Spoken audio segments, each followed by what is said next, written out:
You've seen the title, arms explained, let's get straight into it. Your bicep and tricep training doesn't really have to be overly complicated, just because the biceps and triceps both have very simple functions. The biceps bend the arm and your triceps extend the arm. Triceps, they're made up of 3 heads. You've got the long head on the inside, lateral head on the outside, and in the middle we've got the medial head. And these 3 heads work together to extend your arm. Your compound pushing exercises are gonna work your triceps to a significant degree.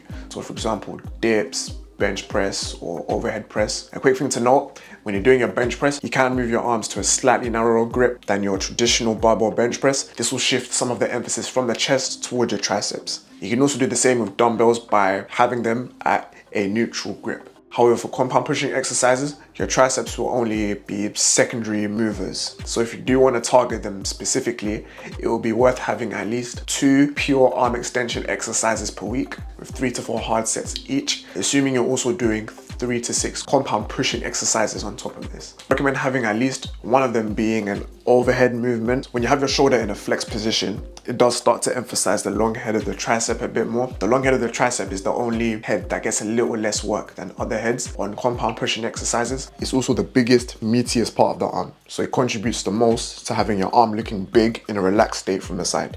If you're somebody with shorter arms, it may be beneficial to you to have both of them be overhead, just because on compound exercises, generally if you have shorter arms, it may be harder for you to feel your triceps working as hard as your chest.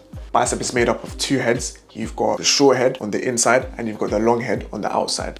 Again, they both work together to flex the arm, and you can shift the emphasis ever so slightly to bias different portions of the bicep. However, both portions of the bicep will be working on any arm curling movement that you do, and both heads will be active in any pulling movements, so that includes both horizontal and vertical pulls. However, if you want to get maximal growth from your biceps, it will be beneficial to have 2 arm curling movements per week with 3 to 4 hard sets each.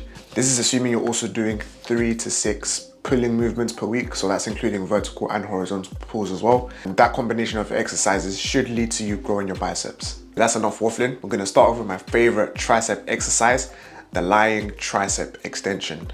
Now there's a few ways you can do this. You can use a straight bar or an easy bar, it's up to you, but generally I personally recommend an easy bar for this if you have access to it, just because it is a bit easier on the wrist. I like to have this just outside the shoulder width, so I'm gripping the outer handles. Lay down on the bench. Start with your arms extended and behind your head. Lower the bar behind your head as far as you can. Allow your shoulders to roll back ever so slightly. That little movement is gonna allow to get a little extra stretch in the triceps. Extend your arms back up to the starting position and allow your shoulders to roll forward slightly. A common mistake with skull crushers is having the bar coming straight towards your head. Allow your arms to have some freedom to move. That's gonna be easier on their elbows and also allow you to get a bit of extra range of motion on your triceps. Next up, we have the Dumbbell Skullcrusher. The form cues are gonna be very similar. Hold the dumbbells with a neutral grip at around shoulder width or just outside of shoulder width. You're gonna start with your arms behind your head. Bend your arms as far as you can behind your head or just above your top of your head. Extend your arms back up to the starting position so that the dumbbells are in line with around your eyes. Good rep ranges for tricep extensions are 8 to 12 or 12 to 15. Next up, another long head biased exercise. We have a single arm dumbbell extension. Hold the dumbbell with one arm over your head. Bend your arm until the dumbbell is behind your head. Allow there to be a good stretch in the tricep. Then you're gonna move the dumbbell back up and extend your arm until it's fully extended again. You're gonna repeat this for 12 to 15 or 15 to 20 reps.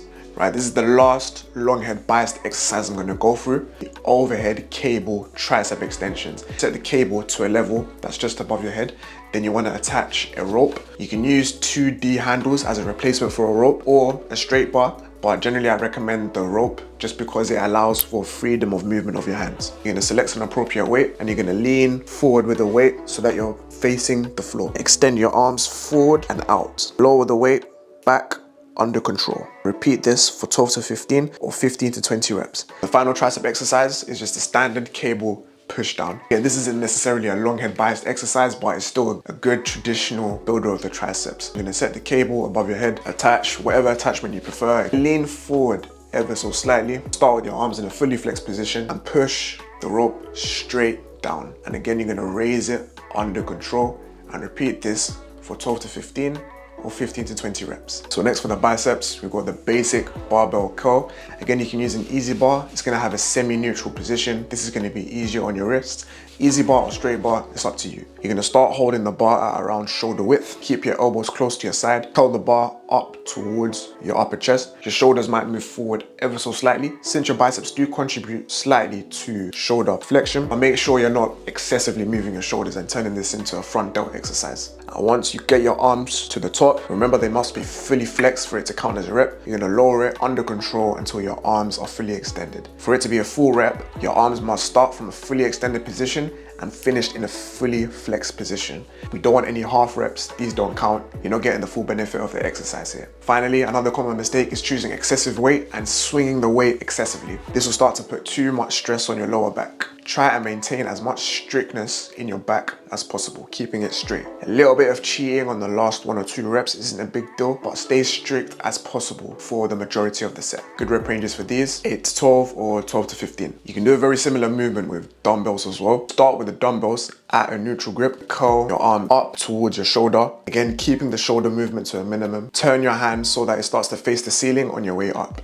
And lower the dumbbell back down under control until your arm is fully extended again, and repeat for the other arm. Alternatively, you can start with your hands supinated at the bottom. That's just down to personal preference. To make it more challenging, you can choose to do both hands at the same time. Again, it's up to you. Just pick a method and stick with it. However, for some people, traditional curls might put some strain on your wrist, so you might benefit from doing neutral grip curls, otherwise known as Hamme curls. So the form cues are very similar to your standard dumbbell curls, except you're gonna maintain a neutral grip throughout the whole set. Just know that when you use the Hamme curl, your forearms will start to get more involved. 8 to 12 or 12 to 15 is a good rep range for any type of dumbbell curl. Next up, we've got cable curls. You can use any type of attachment to mimic your traditional barbell or dumbbell curls. So for example, you can use a straight bar to mimic a basic barbell curl. Set the cable to the lowest possible level. Stand up with the cable and elbows to your side. Curl up towards your upper chest. When your arms are fully flexed, then you're gonna lower, bar under control so your arms are fully extended again, and repeat for 8 to 12 or 12 to 15 reps. If you want to mimic a Hamme curl, you can use a rope attachment for these. As mentioned before, you can bias the long head or the short head of the bicep, so short head on the inside, long head on the outside. So if you want to bias the short head, you want to have your arms out in front of you in an exercise known as the spider curl. This is a really good exercise for working your biceps in the shortened position, meaning it's going to emphasize the top part of the movement. So you're really going to emphasize that squeeze. So you want to set the bench up at around a 45 to 60 degree incline, and you're going to be holding the easy bar in this case, or it can be 2 dumbbells or a straight barbell, depends what you prefer or what feels most comfortable. Then you're going to curl the weight up towards your chin. Think about curling it towards your chin, making sure you're keeping your shoulders down, and you're going to lower the weight under control. So curl up until you have a full squeeze in your bicep, so your elbows are fully flexed, and lower the weight down under control until your arms are fully extended.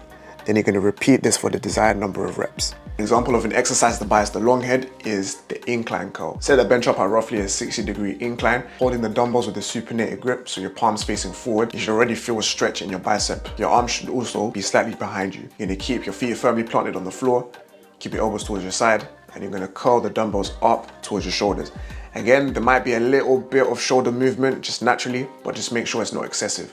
Making sure you're getting a full range of motion. Finish with a squeeze at the top, then lower the dumbbells back to the starting position with your arms fully extended. You should really emphasize that stretch at the bottom, as that's the biggest benefit of the incline curl. So those are just some exercises you can do to grow your arms.